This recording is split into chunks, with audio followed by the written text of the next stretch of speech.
Digital arrest and Digital arrest. Digital arrest. Digital arrest. digital arrest.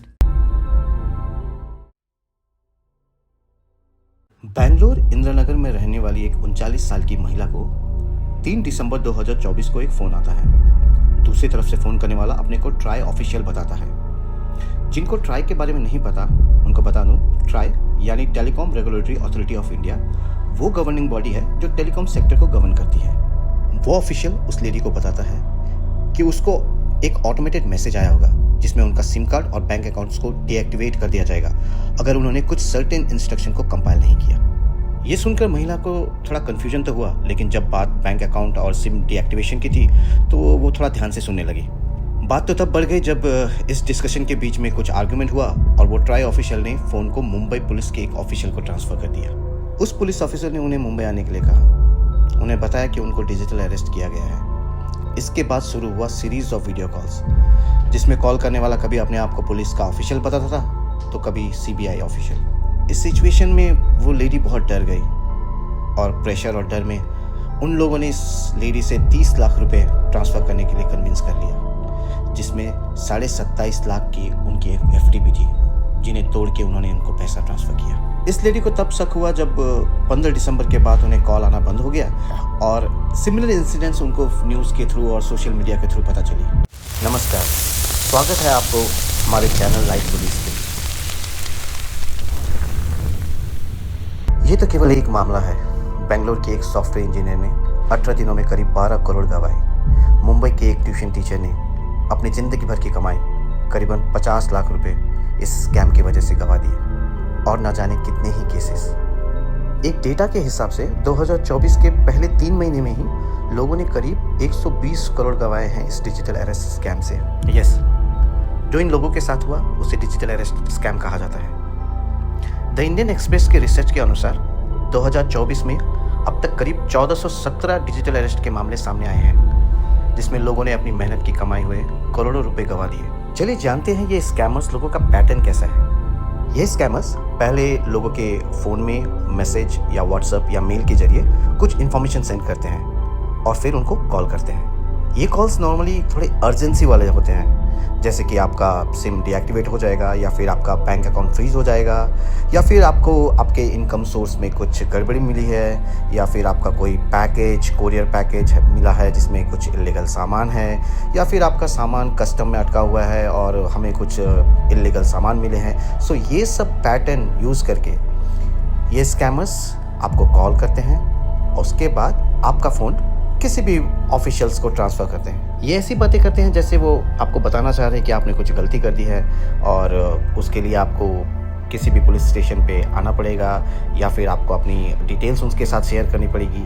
तो इस तरह के पैतरे वो अपनाते हैं। जब इन स्कैमर्स को पता चलता है कि आप थोड़े डर गए, आप थोड़े कन्फ्यूज हैं, तो वो अपना दूसरा पत्ता फेंकते हैं। फिर आपको एक वीडियो कॉल आता है जिसमें कोई सीबीआई ऑफिसर या फिर police officer, income tax officer या कोई भी आईबी या फिर नारकोटिक्स डिपार्टमेंट का कोई ऑफिसर आपके साथ वीडियो कॉल में बात करता है। उनसे बात करके आपको ऐसा लगेगा कि आप सच में किसी रियल पर्सन से बात कर रहे हैं, किसी एक्चुअल ऑफिशियल से बात कर रहे हैं, क्योंकि उनका जो सेटअप रहता है, उनका बैकग्राउंड, उनका जो ड्रेसिंग सेंस, अगर पुलिस है तो आपको पूरी वर्दी में दिखेंगे, पूरे ड्रेस यूनिफॉर्म में दिखेंगे, और अगर इनकम टैक्स ऑफिस है तो उसका सेटअप आपको लगेगा कि उनका बैकग्राउंड मतलब उनका ऑफिस है। तो आप मान लेंगे कि आप सच में किसी ऑफिशियल से बात कर रहे हैं। फिर वीडियो कॉल में ये आपके कुछ डिटेल्स पूछेंगे, कुछ पर्सनल डिटेल्स पूछेंगे। फिर ये आपको दूसरी सिटी में आने के लिए कहेंगे। जैसे अगर आप बेंगलोर में हैं तो आपको मुंबई के लिए आने के लिए कहेंगे, अगर आप मुंबई में हैं तो आपको फिर बेंगलोर आने के लिए कहेंगे। वो सेम सिटी में नहीं बुलाएंगे, वो आपको दूसरी सिटी में बुलाएंगे क्योंकि वो जानते हैं कि आपका आना पॉसिबल नहीं है। फिर ये वीडियो कॉल करने का पैटर्न चलते रहेगा। कभी आपको सीबीआई ऑफिसर बन के, कभी पुलिस का डीआईजी बन के या कोई एसपी बन के, डिफरेंट डेजिग्नेशन, हायर डेजिग्नेशन के ऑफिसर जैसे बन के आपको फ़ोन करते रहेंगे, परेशान वीडियो कॉल करते रहेंगे, आपके डिटेल्स मांगेंगे, आपको थ्रेटन करेंगे और आपको मेंटली इतना हैरेस कर देंगे। क्योंकि कोई भी इंसान जब इस तरह की सिचुएशन में फंसता है तो इवेंचुअली वो थक हार के अपने जितने भी पैसे हैं या जितने भी उसने सेविंग की है या उसकी जमा पूंजी है, ये पैसे उनको ट्रांसफ़र कर देंगे। लेकिन अब तक भी विक्टिम को ये पता नहीं होता कि वो एक नकली स्कैमर, एक फ्रॉडस्टर से बातें कर रहे हैं। जब तक विक्टिम्स को पता चलता है कि उनके साथ फ्रॉड या स्कैम हुआ है और वो उसके खिलाफ कंप्लेन करने के लिए जाते हैं, तब तक ये स्कैमर्स अपना फ़ोन बदल लेते हैं, अपना नंबर स्विच ऑफ कर लेते हैं और उनको ढूंढने का कोई भी सुराग नहीं होता।